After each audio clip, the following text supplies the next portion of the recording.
Hi everyone, and welcome to the January-February 2022 topic analysis for Lincoln Douglas.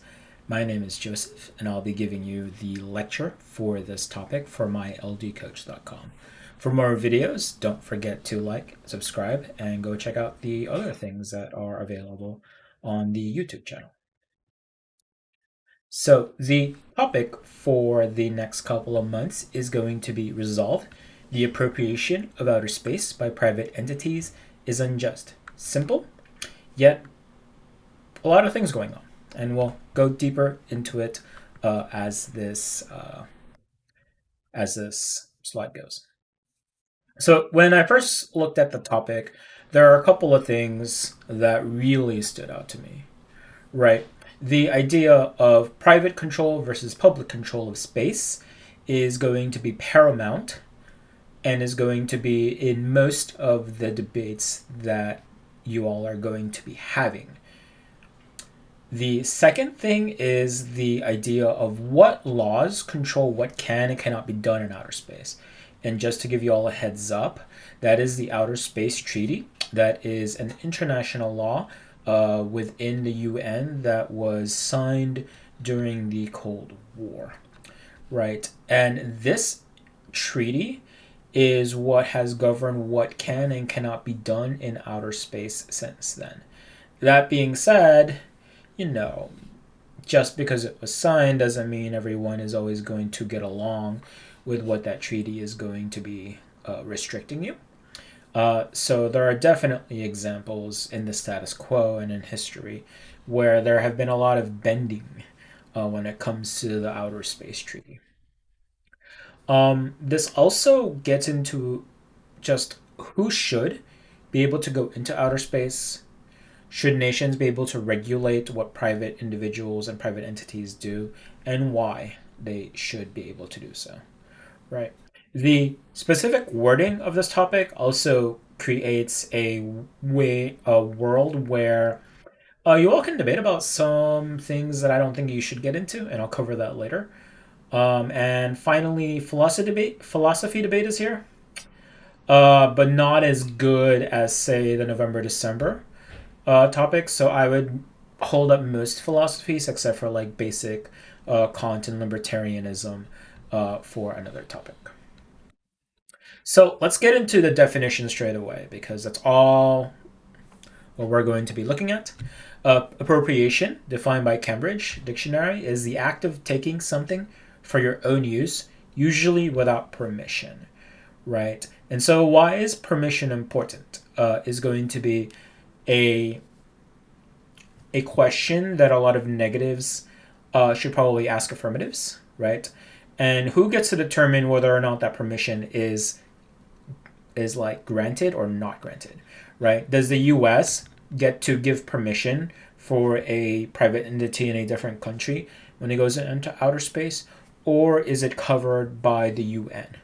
And that's something for everyone to be researching and trying to figure out, right?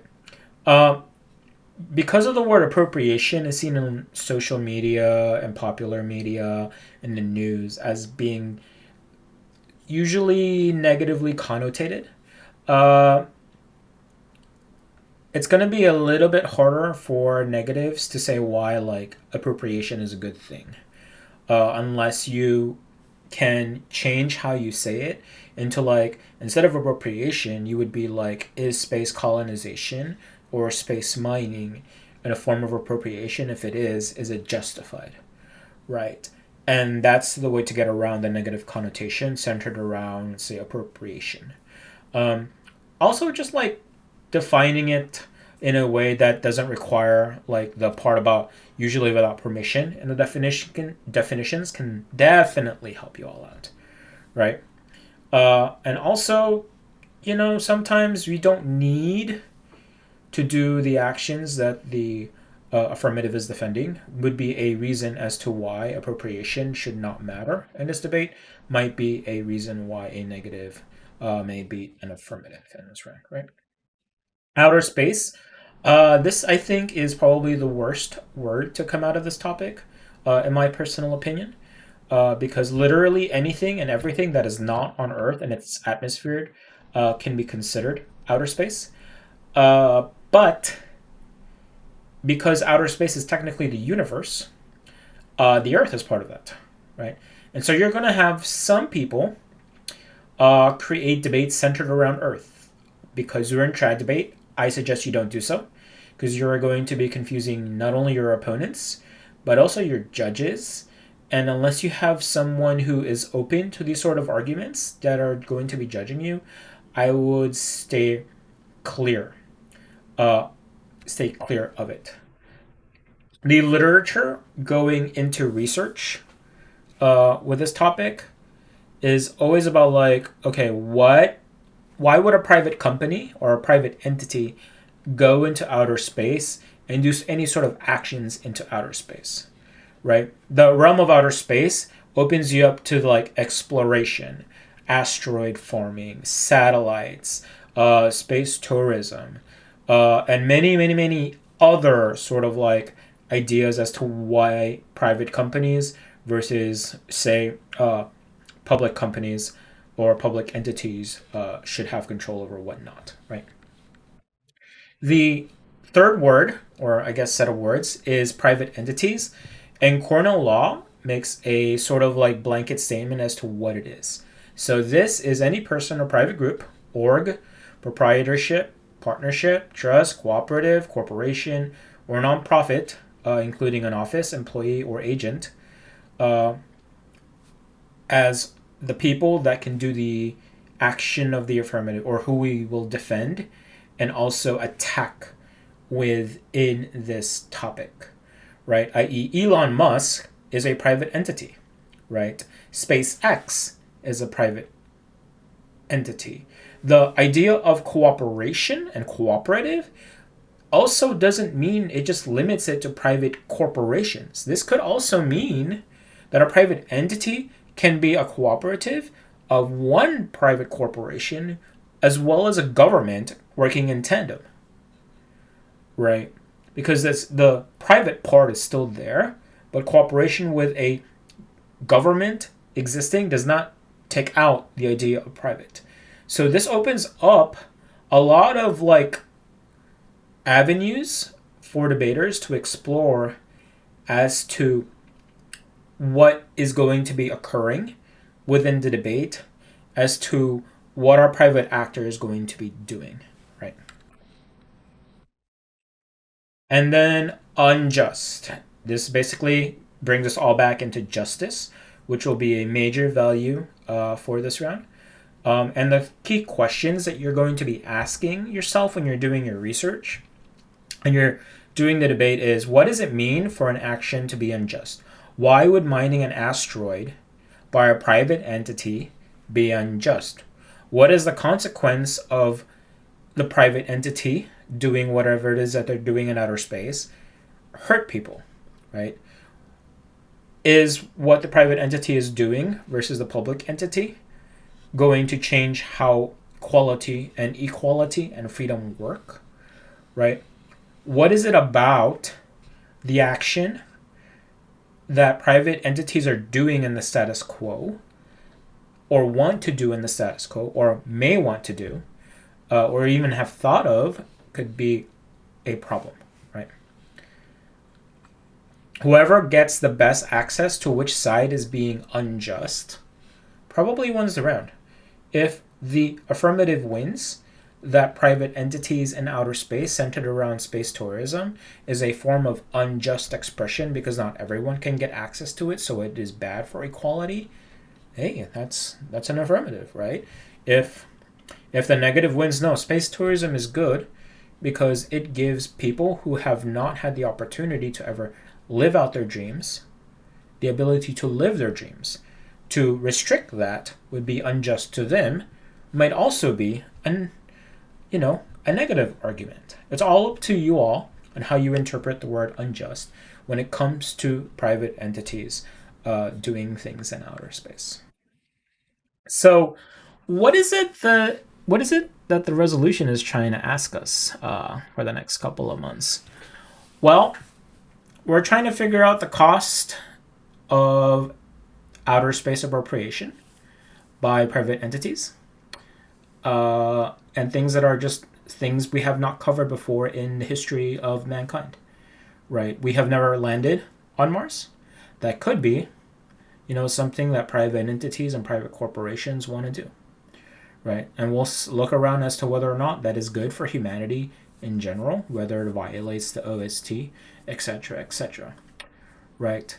This means that some of our core controversies that we'll be resolving when it comes to this topic area will be centered around like satellites, right? The proliferation of satellites and outer space is bonkers. If you look at a map of the globe from like a satellite image, there's a lot of satellites out there, and a lot of them are about to go bad. What does that mean? Well, we need to start replacing them. Who gets to replace them? Whose responsibility is it to clean up that mess, right? The use of satellites in outer space has been proliferating since, I don't know, the 1960s. It's been a few years. And who's responsible for it all? Is the action of the private entities when it came to satellites a good thing or a bad thing, right? Because they basically appropriated that. Again, something for you all to think about. Asteroid mining is something that has been in a lot of literature bases for many, many years, and is something that would resolve resource problems within the Earth, because we're running out of resources, like copper. And so why would private entities being able to mine asteroids for profit, as well as for the sake of humanity, be good or a bad thing? The moon is still an unexplored celestial body, even though it's very, very close to us. Right? Why would private entities going to the moon be problematic or bad, i.e., space tourism? Right? There's a lot of space-related projects that are in the literature base that private entities have the ability to do. Now, whether or not it would be a part of appropriation is going to be up for debate, but that's for you all to debate, right? Now, the OST, the Outer Space Treaty, is going to pretty much define what you should and should not do, i.e., what is the Outer Space Treaty stance when it comes to private entity and the ways that they can go about space. And quite frankly, does the Outer Space Treaty even matter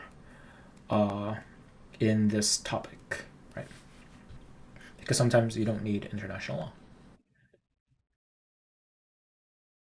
So let's talk about a quick history of privatization of outer space.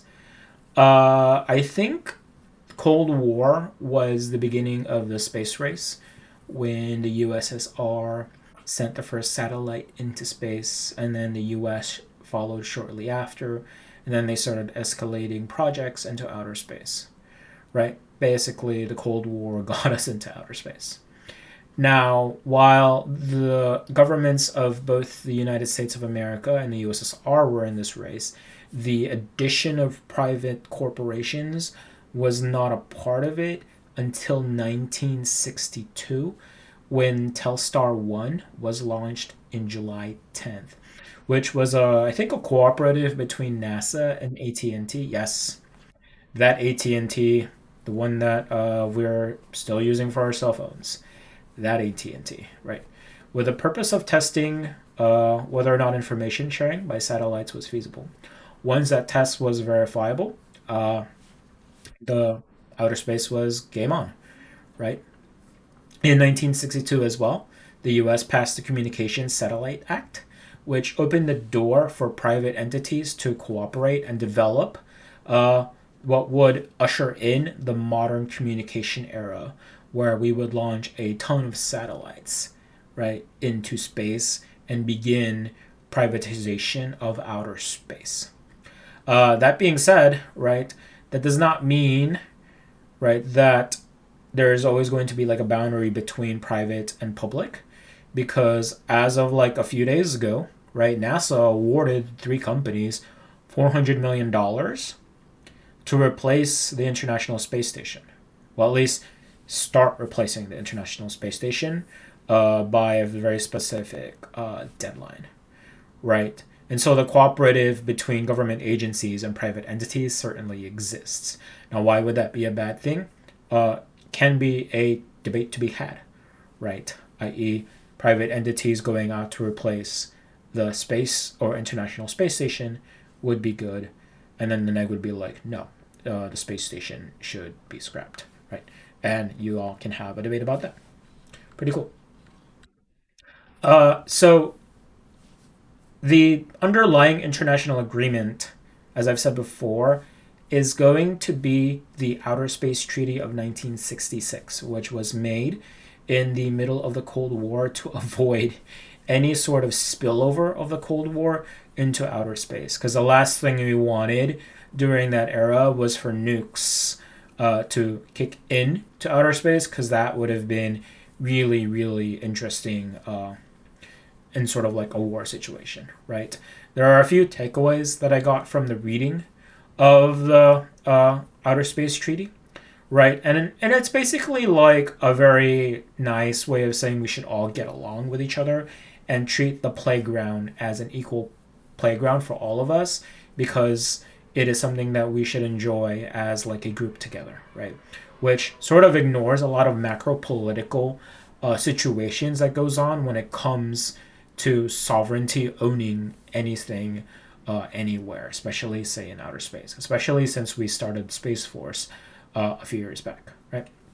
So the first thing is that space should benefit all countries, i.e., when we are going out into space, anything that we do into space should be for the betterment of humanity, not just one person and not just, say, one country, right?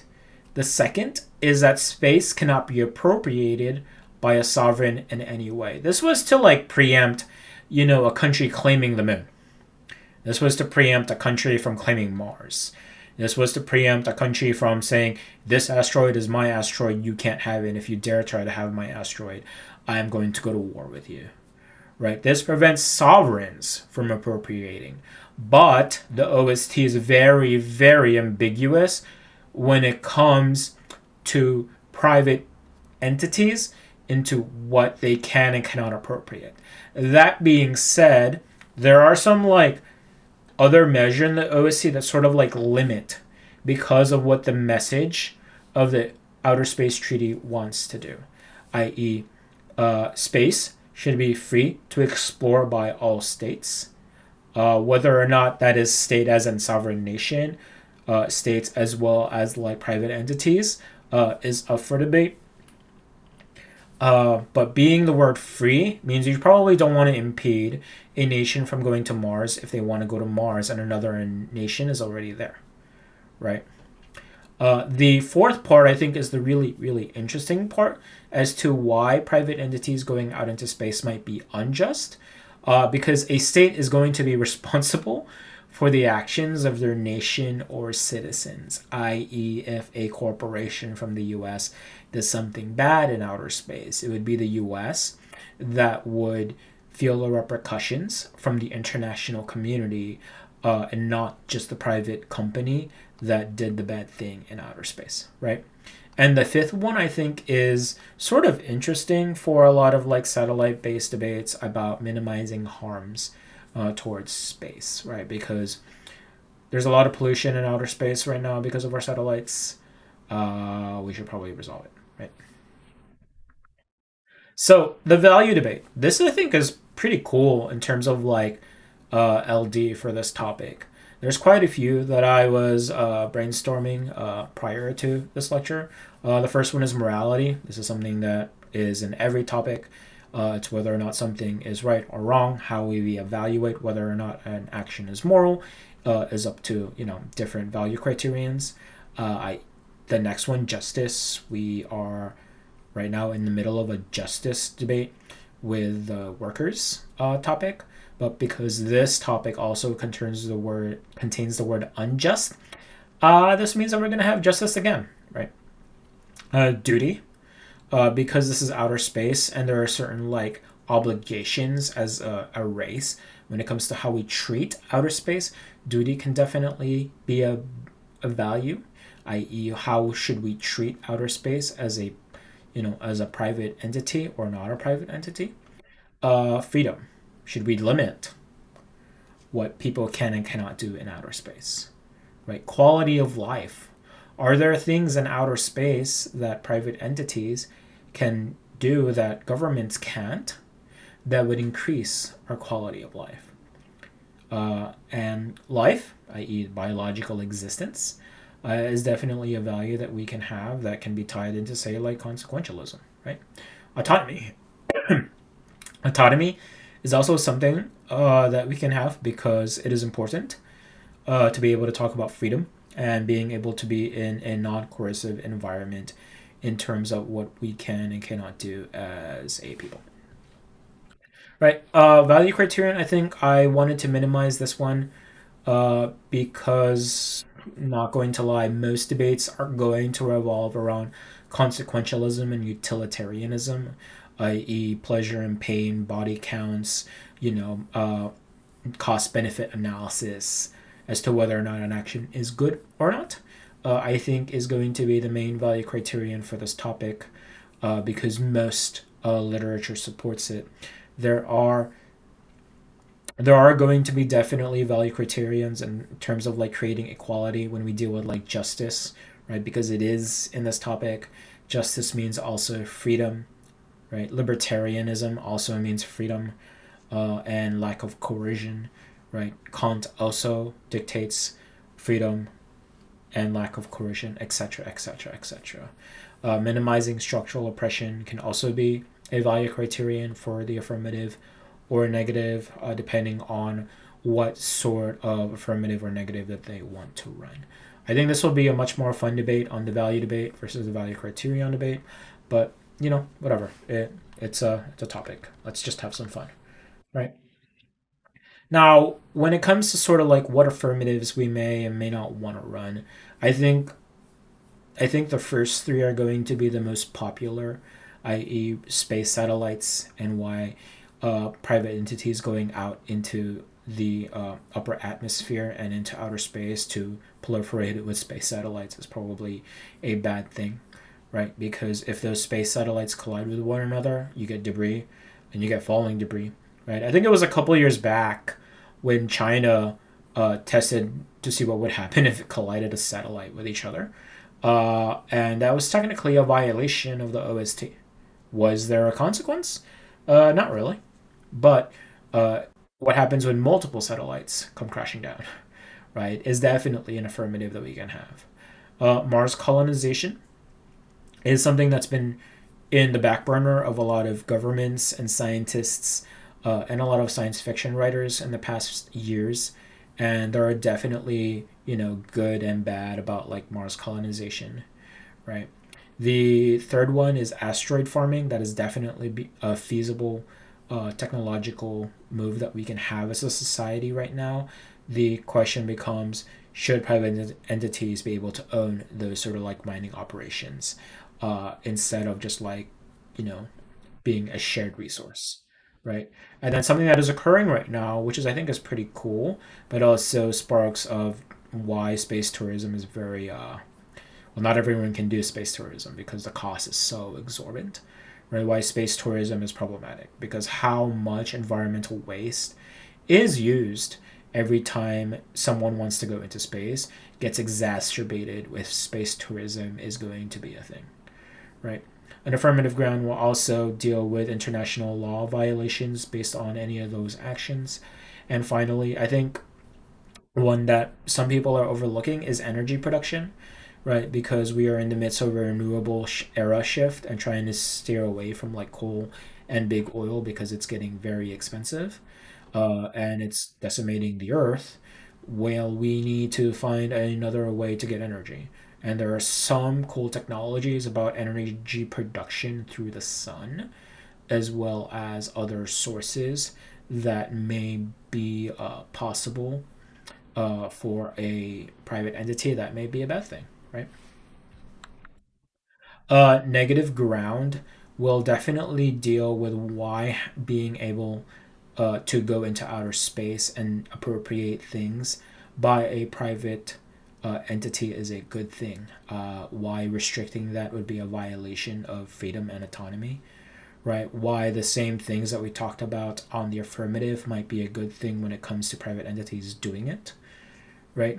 libertarianism is definitely something that's going to come up on this topic, because if people can't do what they want to do and governments try to control what people can and cannot do, that's pretty much a violation of one of the core tenets of libertarianism, right? The flip side is the ineffectiveness of governments to do the same thing that private corporations and individuals can, right?